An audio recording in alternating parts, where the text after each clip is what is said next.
Hi everyone. बहुत सारे tensions दिमाग में चल रहे हैं।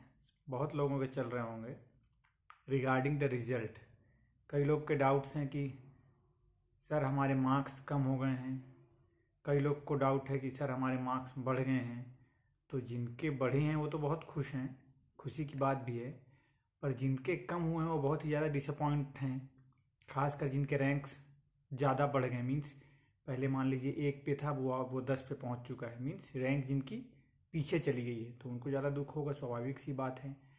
पर सोचने वाली बात यह है कि हमारी जो नेशनल टेस्टिंग एजेंसी है देश में एग्ज़ाम लेती है, उससे इतनी बड़ी गलती अपना क्वेश्चन आंसर की उसने डिस्प्ले किया। आफ्टर दैट जो भी ऑब्जेक्शंस थे उसको भी उसने कंसिडर किया और उसके बाद फाइनल आंसर की निकाला। उसके बाद भी प्रॉब्लम हुई बतलाइए, और ये प्रॉब्लम को सुधारने में मोर देन 1 मंथ्स हो गए उनको। जब इतनी बड़ी टेस्टिंग एजेंसी ऐसा काम करती है तो क्या सोचा जाएगा इस दिशा में। बच्चों के मन के साथ इसको खेलना बोलते हैं।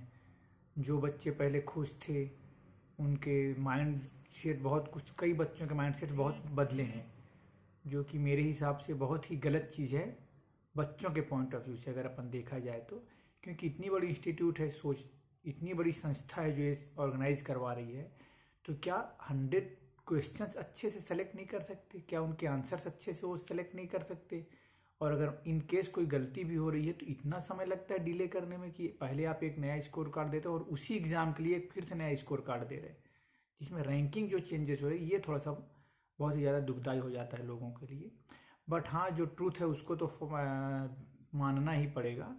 और इसमें उन्होंने ऐसा किया है कि 2 क्वेश्चंस जो लिखे थे लेटर में जो मिनिस्ट्री की थी उसको पूरा उन्होंने कंसीडर किया है, और जिन्होंने उसको उन क्वेश्चंस को टच किया है शायद उनको ही वो मार्क्स मिले हैं, और जिन्होंने कुछ नहीं किया है उनको उसमें से कुछ भी बेनिफिट नहीं मिला है। उसी के बेसिस पे कई लोगों के मार्क्स घटे हैं, कई लोग के मार्क्स बढ़े हैं। जैसे कई लोग का कहना था कि बॉस हमारे मार्क्स तो कुछ नहीं चेंजेस हुए हैं पर रैंक में बदलाव हुआ है। तो ये सब फैक्टर इसी की वजह से है, जो कि बहुत ज़्यादा फ्रस्ट्रेटिंग है।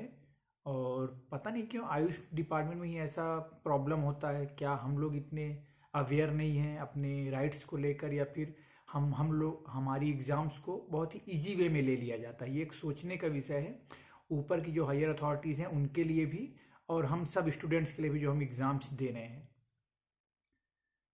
पर क्योंकि उसमें लिखा हुआ है कि अब हम आंसर्स पे ज़्यादा क्लेम नहीं कर सकते, तो मुझे नहीं लगता कि एनटीए किसी भी प्रकार के अब इस स्कोर कार्ड को इंटरटेन करेगा फिर से, अगर हम कोई ऑब्जेक्शन लगाएं या कुछ भी करें तो, क्योंकि उनके अथॉरिटी में ही है वो, तो ज़्यादा कुछ कर नहीं सकते। बट यही मैं बोलूँगा, जो अगर सुपीरियर अथॉरिटी अगर मेरी बात सुन रही होंगी तो कि प्लीज़ ऐसे बच्चों के मन के साथ खेलना सही चीज़ नहीं होती है।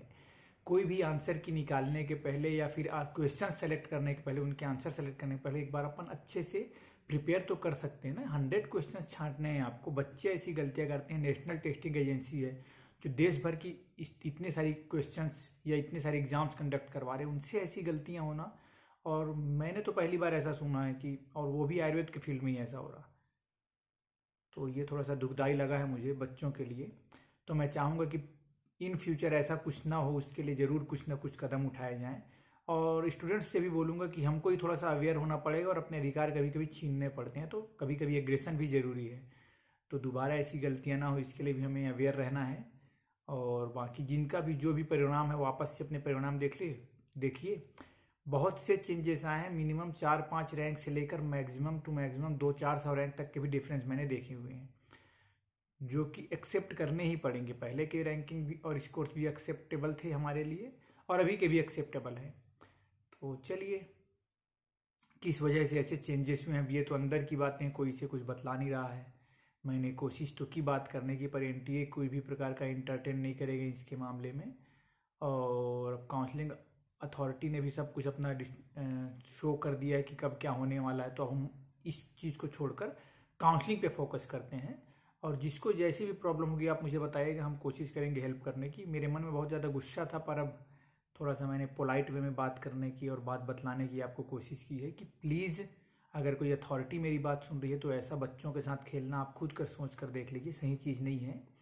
और जो बच्चे सुन रहे हैं उनके लिए बोलूँगा कि प्लीज़ जो हो गया सो हो गया, अब जो है हमारे पास उसमें बेस्ट देखते हुए हमें अपना आगे डिसीजन लेना है।